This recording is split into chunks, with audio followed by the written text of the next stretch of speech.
시청자 여러분 안녕하십니까, 박종진입니다. 굉장히 날이 덥습니다. 그런데 우리보다 더 더운 분들 많습니다.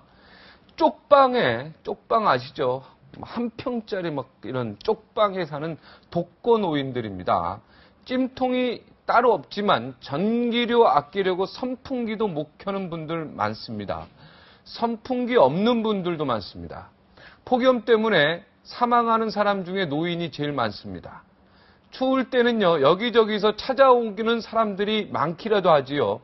이렇게 더울 때는 아무도 안 찾아온다고 합니다. 네, 고령화 시대라 10명 중 1명이 노인입니다. 우리도 곧 노인이 됩니다.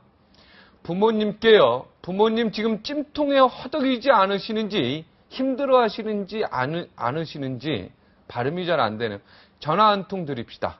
네, 박종진의 캐도남마 시작하겠습니다. 무궁화 꽃이 피었습니다. 한반도, 킹메이커 등 엄청 유명한 소설 쓴 김진명 작가. 그는 누구인가? 역사와 정치 소설을 베스트셀러로 만든 이 양반. 소설가가 되기 전에는 백수였단다.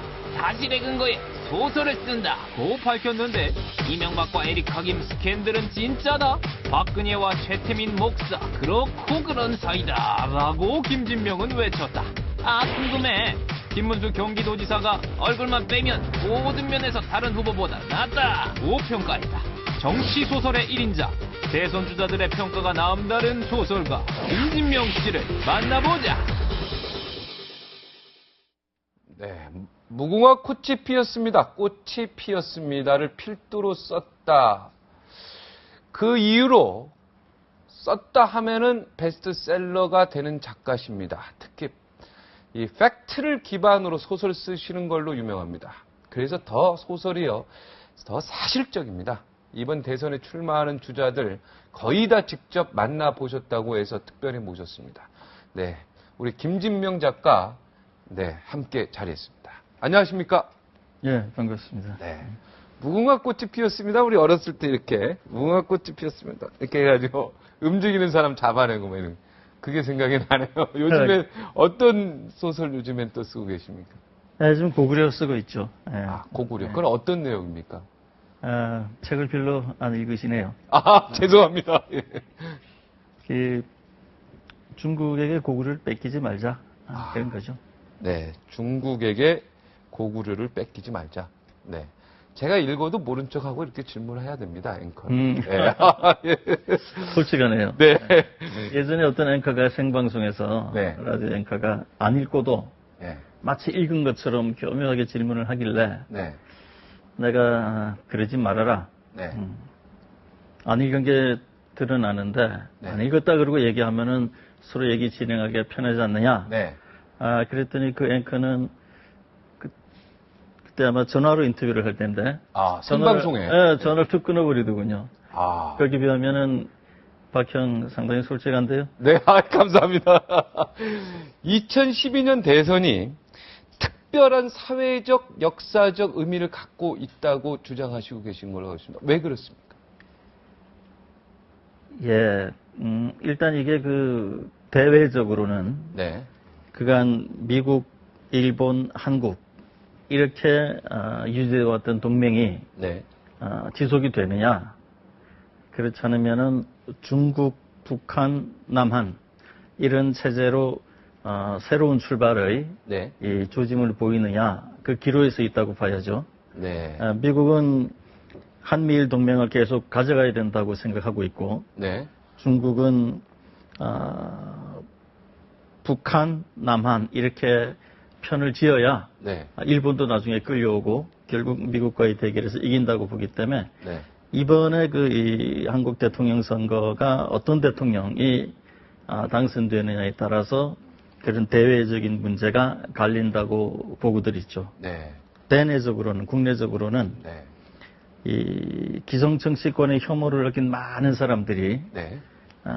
기성 정치인이 아닌 사람에게 상당한 지지를 보내고 있는데, 네. 이것이 이제 소프트 랜딩을 할 것이냐, 네.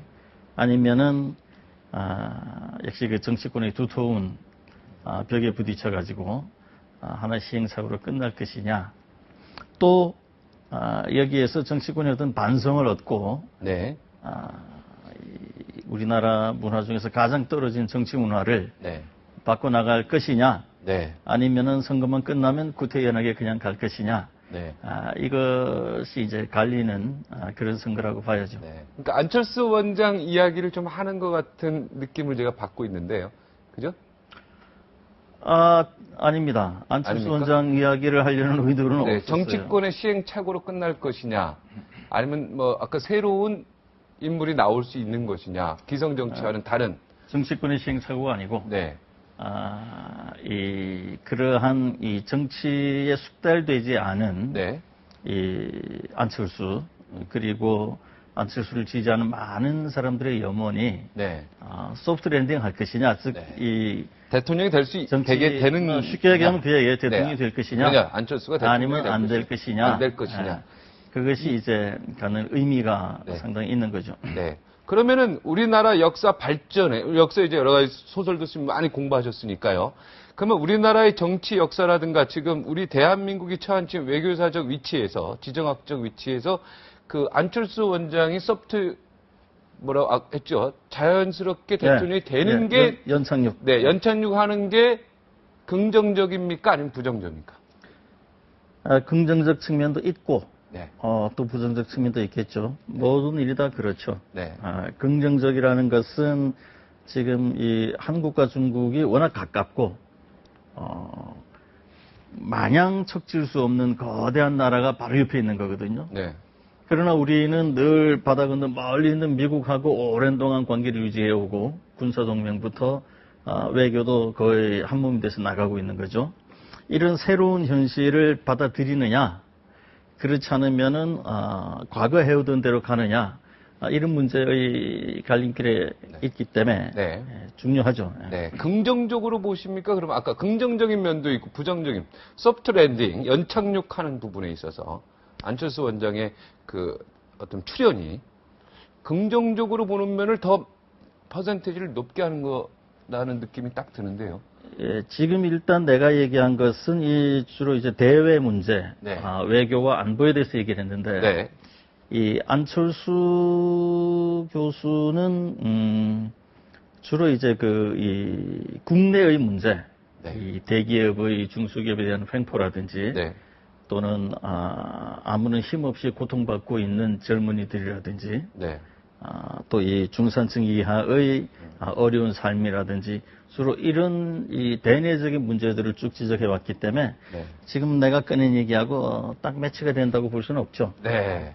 자, 그럼 이제 개별적으로 좀 들어가겠습니다. 얼굴만 빼면 김문수 지사가 제일 대통령감이다 이런 말씀 하셨습니까?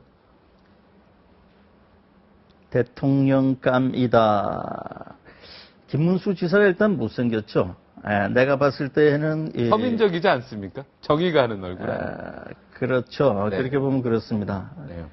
그러나 전통적으로 우리에게 정이 가는 얼굴은 어느 동네에나 있는 바보라든지 머슴이라든지 이런 사람들이 정이 가죠. 왜냐하면 잘생겨도 네. 권문세가 집 사람들은 쉽게 정이 안 가잖아요. 네, 머슴한테 정이 가죠. 그렇죠. 이렇게 되면 이상해집니다. 김문수 지사가 괜히 머슴이 되는 듯한 느낌이 드는데요. 머슴이 될 바야 이제 국민의 머슴, 국민의 그건 좋은 머슴으로, 국민의 머슴으로 적격이다. 내가 그렇게 얘기한 것 같아요. 어떻습니까? 국민의 머슴이 대통령이 되는 거 아주 훌륭한 거 아니겠습니까? 최고의 대통령이라면 최고의 머슴이겠죠. 그죠. 국민의 최고의 머슴이 대통령이 되는 나라, 그 아주 아름다운 나라 같다는 생각이 드는데. 내가 그 김문수 지사를 특별히 평가하는 이유가 있는데, 네. 그것은 이 사람이란 특히 네. 우리나라처럼 짧은 시간에 빨리 발전한 나라는 엄청난 모순이 있기 마련이거든요. 네. 근데 이 기득권층은 그런 모순을 보통 외면하고 있잖아요. 네. 근데 이 김문수라는 사람은 이제 서울 상대를 나온 사람이에요. 네. 바로 기득권층에 들어갈 수 있는 사람이 네. 그 모순에 크게 눈을 뜨고 자기의 이 영달을 버리고 그 노동운동으로 내려갔단 말이에요. 네. 우리나라 사회의 큰 모순들이 다 노동에서 비롯되고 있다. 지금도 그렇지 않습니까? 네. 항상 노사 갈등, 돈이냐 사람이냐 그 문제잖아요. 그래서 그렇게 내려가가지고, 형무소 생활도 오래 하고, 네. 그렇게 해서 비판적인 측면을 다 보고, 거기서 출발해가지고 나이가 들어서는 또 보수 쪽으로 옮았단 말이죠. 네. 잘 모르는 사람들은 이것을 바꿨다 변절이다라고 얘기할 수 있지만, 네. 젊었을 때는 좌측을 보는 게 좋아요. 맞아요. 네. 나이가 들어서까지도 계속 좌만 주장하면은 네. 그 이상하죠. 나이가 이미 40이 넘으면은 네. 일전에 마이클 샌델이 왔을 때에 어떤 교수가 마이클 샌델한테 감명을 받았다 그러길래 내가 나이가 40이 넘어서도 정의가 뭔지 모르면 어떡하느냐. 네. 또 나이가 40이 넘어서도 정의를 입에 자꾸 달고 살면은 그것도 내용이 있는 삶이 아니에요. 네. 나이가 들어서는 자기 가족을 잘 건사하고 자기 이웃을 잘 건사하는 것만 해도 독립운동하는 이상으로 잘 사는 거거든요. 네. 그래서 이 사람이 젊어서는 좌익으로 출발해가지고 네. 나이가 들어서는 이 우익으로 자리를 잡았거든요. 네. 한 사람의 우리나라 사회의 한 사람 일생을 봤을 때에는 매우 바람직한 모델일 수가 있습니다. 네. 한나라당에 네. 그런 경력을 가진 사람이 없거든요. 네. 새누리당이죠, 지금은. 네. 예. 그래서 새누리당이 진정 이제 이 국민 통합, 국민 화합을 염두에 두고 있다면, 네. 그것이 그들의 영혼이라면, 이 김문수 같은 사람의 커리어, 그 경험, 네. 이 굉장히 중요하거든요. 네. 그런 의미에서 내가 김문수를 평가했겠죠. 네. 직접 만나보신 거죠? 네, 그럼. 자, 박근혜 후보는 여러 번 만나보셨잖아요. 박근혜 후보에 대한 평가도 좀 해주십시오. 박근혜 후보는 기본적으로 사람이 매우 진중하다 그럴까요? 네. 일단 사람을 대하는데 굉장히 정성을 다하고 쏟습니다. 네. 어떤 사람은 현란하게 말을 해도 진심이 없는 사람이 있고, 이 박근혜는 만나서 얘기를 하면은 하나하나에 굉장히 이 진심을 쏟고 집중을 해요. 네. 사람이 정중하고 네. 그런 사람이죠. 네. 단아하고. 그래서 일단 1대1로 만나면 인상이 무지하게 좋습니다. 네. 끝입니까? 좀 더 깊게 얘기해요. 네, 우리 이 나라의 어떤 이제 대통령 후보니까 예. 단순한 인상 차원이 아니라 어떤 그 외교라든가 뭐 이런 경제라든가 이렇게 특별히 이제 보신 부분이 있죠. 높게 평가하는 거 아니면 이 부분은 좀 부족한 부분 뭐 이런 것 이야기해 주시면 좋겠습니다. 내가 이 박근혜 대표를 처음 만난 것은 아마 저 염창동 어디에 이 당사에 가 있을 때에 네네. 그때 천막당사라 그러죠. 천막당 당 네. 대표였는데 그때에 이제 내가 왜 박 대표를 만났어야 했느냐 하면은 그 당시 이제 미국 대통령 선거가 네. 이게 부시하고 존 커리하고 붙고 있었는데 네. 부시가 이 걸프전에서 승리했음에도 불구하고 네. 한 5% 정도 지고 있었죠. 지고 있었어요. 그런데 내가 봤을 때는 부시가 결국은 이긴다고 봤거든요. 네. 왜냐하면 이 커리가 너무 사람이 약해요. 네. 그런데 사람들이 왜 이 부시를 안 좋아하느냐? 네. 왜 몇 퍼센트 낮은가 하면은 이 사람이 너무 공격적이거든요. 강경하죠. 네. 네. 동맹들하고 상의도 안 하고 네. 문제가 있으면 막 이 군사적으로만 해결하려고 들고 날 따르라. 뭐 약간 좀 그런 분위기가 거죠. 있습니다. 강합니다. 그때에 이 부시가 계속 북한 핵 문제를 가지고 네. 이 북한을 이 악의 축이다. 네. 생각납니다. 악의 축. Axis of evil. 네. 예. 네. 그리고 틈만 나면 북한을 계속 나쁜 집단으로 욕하고 몰아가면서 위험한 집단이다. 네. 그렇게 하고 있었거든요. 네. 그게 이제 부시의 대선 전략인데 네. 그러나 사실 그것 때문에 사람들이 부시를 더 위험하게 보는 거예요. 네. 이게 걸프전 끝나고 이제 이 한반도 전쟁을 하려고 하는 게 아니냐. 네. 그래서 내가 이제 여기 주한 미국 대사에게 네. 하여튼 뭐 그 생략하고 네. 자관 그 부시가 좀 부드럽게 네. 바뀌었으면 좋겠다. 그러면은 부시가 대통령이 되거든요. 그걸 우리 한국이 이제 만들 수가 있다. 부시를 그렇게. 그래서 편지를 딱 쓰셨습니까? 뭐 하여튼 그쪽은 또 미국 사정이 있으니까요. 네네. 네. 그래서 어찌됐든 이 부시 대신에 네. 이 존 파월이 네. 갑자기 콜린 파월. 예. 콜린 네, 파월이죠. 네, 예. 네. 갑자기 바꿔가지고 북한과는 체제와 이념이 다르지만 대화할 용의가 있다. 세계 평화를 위해서 대화할 용의가 있다. 아, 그게 결정적이었죠. 그때 상황에서. 그렇죠. 2004년도에. 예. 그렇게 발표를 하면서 네. 이 곤돌리사 라이사가 일로 날아온 거죠. 갑자기 날아옵니다. 갑자기 날아왔죠. 그 이유를 사람들이 아무도 몰랐어요. 갑자기 가죠, 그냥. 언론에서도 네. 왜 이 사람이 네. 갑자기 저도 오냐. 그때, 제가 그때 현직 기자였기 때문에. 아, 그랬어요? 예. 아, 기억하고. 예. 그리고 갑자기 갑니다, 또. 맞습니다. 아무 이유 없이 왔다 가요. 그냥 왜 왔는지를 몰랐죠. 그거 취재하다가 지쳤죠. 당연히. 그것은 내가 이제 여기서 밝힐 수 없는 어떤 내용이 우리 있습니다. 선생님 때문에 오신 거죠? 뭐 어찌됐든 이 한국의 어떤 이 시그널을 보여온 거예요. 네.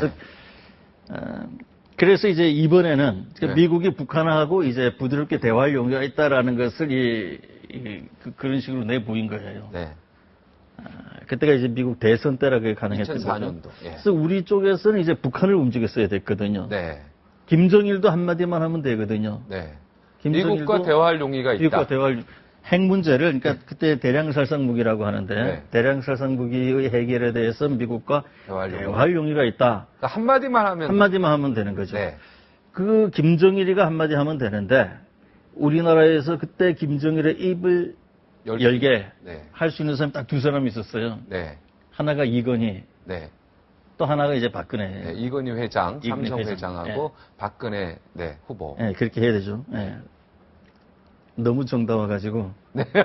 정답습니까? 예, 좋습니다. 뭐 사석에서 얘기하듯 하라 그래가지고. 예, 좋습니다. 시키는 대로 네, 했습니다. 좋습니다. 예. 그래서 이건희 회장은 네. 그때 이제 외국에 가 있어 상황이 네. 안 됐고. 네. 그래서 나 이제 박근혜 대표를 찾아가가지고. 네. 김정일은 박 대표에게 매우 특별한 어떤 호감. 호감이 있다. 네. 그래서 지금 미국 대통령을 우리가 당선시켜주면은 네. 이 카우보이 부시는 자기 임기 동안 전력을 다해서 한반도를 밀 것이다. 네. 그 김정일이 한마디만 하면 된다. 네. 그 역할을 해줄 게 박근혜 후보님입니다. 이렇게 된 거죠. 그렇게 된 거죠. 그래서 받아줬습니까? 그럼 못 갔지요, 그때? 근데 내가 그때 놀란 거는 이 박근혜 대표가 네. 어째서 곤돌리사가 그렇게 갑자기 날아왔느냐에 대해서 굉장히 궁금하게 생각을 하고 있어요. 네. 그때 나는 이 박근혜 대표를 수첩 공주로 알고 있었거든요. 네, 공주님으로. 예, 수첩 공주. 네. 다들 수첩 공주라 그러니까. 네, 지금은 네, 그렇게. 공주님이라 그럽니까? 아니, 저는 그냥 공주님이라고 합니다. 그래. 저는 다 그냥 님자다 붙여드립니다. 좋죠, 그렇군요. 뭐. 예. 근데 이분이 거기에 비상한 관심을 갖고 있어요. 네. 어째서 갑자기, 파월이 네. 그렇게 이 부시하고 정반대 얘기를 갑자기 하고 곤돌리사가 날아왔느냐에 대해서 굉장히 그래서 이제 그것이 선거에 이기기 위한, 그때 부시 선거 참모 총 책임을 지던, 존 뭐라고 있습니다. 그 네. 친구가 이제 지금 그 사람들은 선거에 좀 눈이 벌게 있기 때문에 뭐든 한다. 네. 근데 김정일을 설득할 수 있는 사람은 대표님밖에 없다. 네. 네. 올라가서 네, 얘기해라. 김정일을 오빠라고 한번 불러줘라. 김정일을 오빠라고 한번 불러줘라. 오빠. 이렇게 직접 얘기했습니까? 예. 그랬더니 뭐라고 합니까? 우리 박근혜 대표. 점잖게 웃더군요. 점잖게 웃고. 내가 그걸 어떻게 이렇게 얘기 안 하고. 안 하고요. 그냥 근데 이렇게 웃습니까? 네. 그 상황에 대해서 굉장히 깊이 이해를 하고, 네. 본인이 매우 중요한 일이다. 네. 그래서 굉장히 하고 싶어 하는 그런 느낌을 받았어요. 네. 근데 문제는 이제 이분이 그때 당시, 그전에는 혼자 편하게 북한을 갔다 올 수 있었는데, 네. 그때는 이제 한나라당 당 대표니까, 네. 우익의 대표니까, 쉽지 않았죠. 결국 못 갔던 걸로 판단합니다. 네. 하여튼 박근혜 후보가 하여튼 못 가서 이제 그래서 박근혜 후보가 어떻습니까? 대통령감입니까? 아니면 어떻게 보십니까? 결론을 내려주셔야죠. 지금 당장 대통령감이라고 보기에는 어려운 측면이 있어요. 아, 그렇습니까? 그럼요. 네. 어떤 일단은, 면에서, 네. 일단은 이분이 두 번이나, 완전히 풍비박산이 됐던 한나라당을 세웠죠. 살려낸 그런 영웅이죠. 영웅이죠. 네. 힘이 있죠. 네. 지금 친박들 사이에서는 뭐 엄청나게 부추기고 있겠죠. 네네. 대표님 아니면 뭐 안 한나라 됩니다. 끝났습니다. 네. 뻔한 거죠. 네. 그런데 또 이제 아까 그런 경우를 봤을 때의 이 한국의 외교안보 정세 네. 이런 데 대해서 굉장히 예민하게 난 깜짝 놀랄 정도로 보고 있고 이건 다 장점인데 네. 이분은 물론 나하고 이렇게 만났을 때는 언제나 너무 좋은 분이에요. 네. 네. 아주 둘이 여자로서 만났을 땐 너무 좋은 분이다. 여자로서 잘 네. 다듬어진 분인데 예, 그런데요. 그러나 네. 전반적으로 내가 느끼기에는 네. 역시 그 소통에 문제가 있는 분이다. 그래서 대통령으로는 좀 부족함이 있어 보인다 이런 말씀이십니까?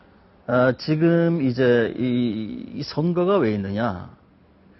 선거를 하고 나면은 이게 대통령 제일 높은 사람이죠. 네. 국회의원도 이 권력을 갖게 되죠. 네.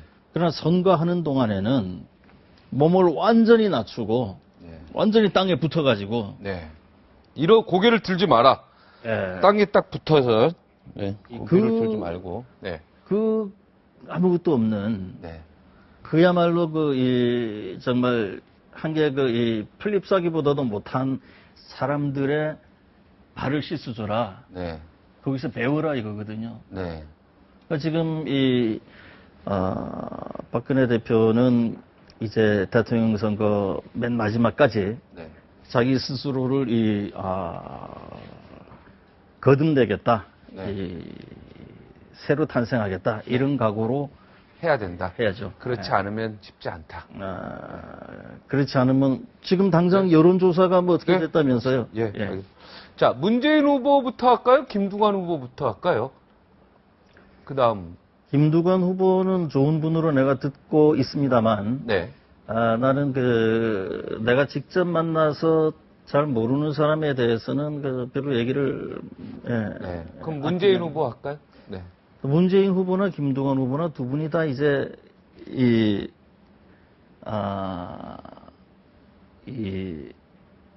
같은 노무현 계기 때문에, 네. 두 분을 따로 얘기하기보단, 네네. 그 중에 이제 좀 더 지지율이 높다는 이 문재인 후보를 좀 얘기하는 네네. 게 네네. 낫겠죠. 문재인 후보는 이분은 누구보다도 깨끗한 대통령을 할 수 있는 사람이에요. 아주. 누구보다 깨끗한 대통령을 할 수 있는 사람이에요. 그거는 뭐 거의 확실한. 네. 단점 없습니까? 이분은 그냥 그 깨끗한 게 단점이죠. 이게 장점이자 단점이 된다. 예. 자, 그러면은 우리 선생님은 어떤 이분 중에 어떤 분이 대통령이 되기를 바라십니까? 좀 방송에서 말하기가 좀 힘드신가요? 아니요, 그런 것은 아니고요. 네.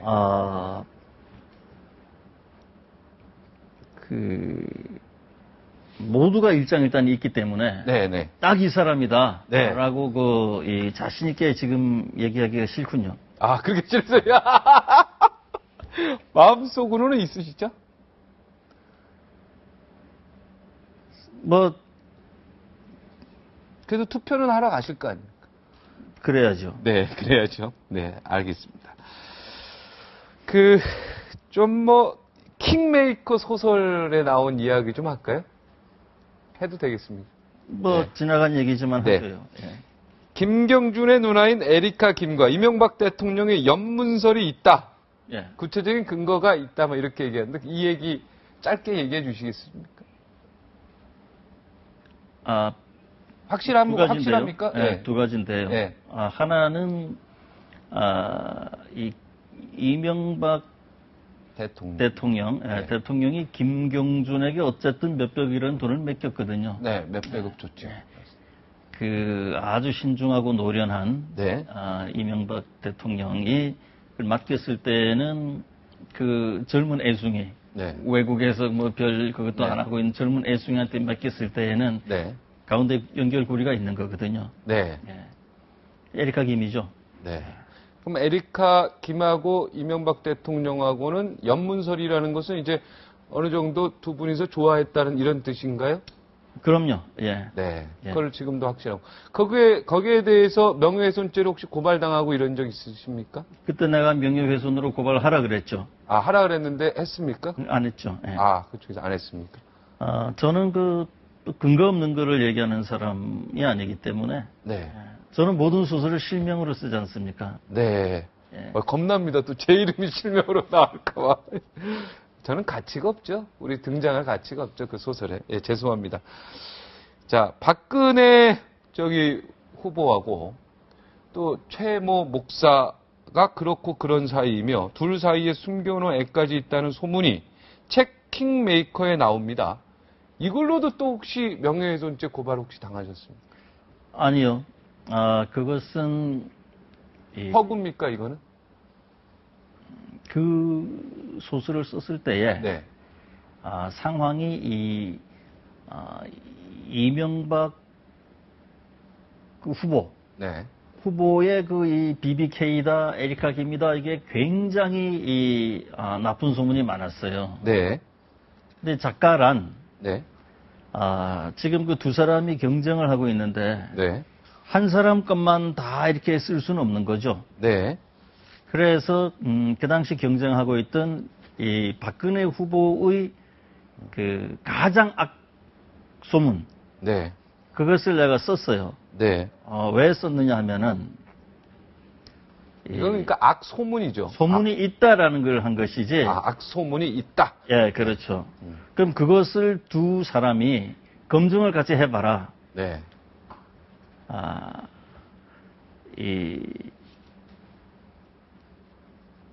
나는 그때 그 박근혜 최태민의 소문의 실체를 총집중해서 캐봤어요.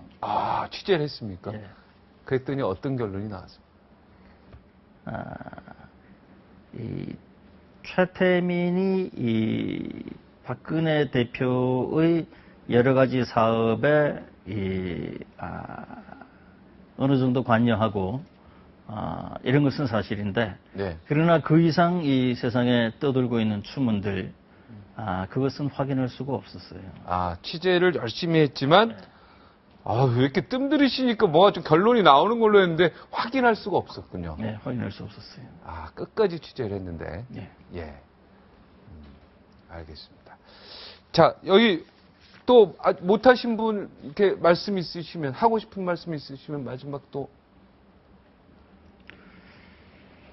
글쎄요, 이제 이 나라 발전을 위해서 한 말씀 또. 이제 지금 역시 그 초미의 관심사가 안철수. 네, 원장이죠. 네. 예, 지금 이제 모두가 다 이 안철수 원장이 출마할 것이다. 네. 출마를 미리 결정해 놓고 이제 네. 수순을 밟고 있다 이렇게 생각하는데 네. 저는 그렇게 생각지는 않아요. 안철수는 여전히 출마하지 않을 가능성도 있습니다.